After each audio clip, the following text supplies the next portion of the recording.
If you use two monitors, OBS Studio can make your workflow much easier by letting you dedicate one screen to OBS and the other to your content. First, connect both monitors to your computer and make sure Windows detects them correctly. Open your display settings and choose the Extend these displays option so each monitor works as a separate screen. Now open OBS Studio on your main monitor. On the second monitor, you can open the game, browser, editing software, presentation, or other content you want to capture. In OBS Studio, add the appropriate capture source.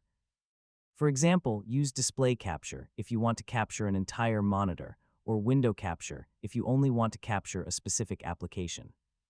When using display capture, open the source properties and select the monitor you want OBS to record or stream. This is especially useful when your game is running on one monitor while OBS stays open on the other. You can also use OBS Studio's multi-view feature to monitor multiple scenes and sources at the same time. This makes it easier to switch scenes while keeping an eye on your stream. If you're using a webcam, microphone, alerts, or chat overlay, keep OBS on one monitor so you can monitor everything without interrupting your main content. For better performance, avoid capturing the same display unnecessarily and close applications you don't need.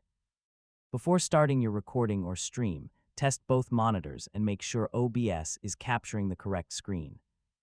And that's how you can use OBS Studio with dual monitors for a smoother and more efficient streaming or recording workflow.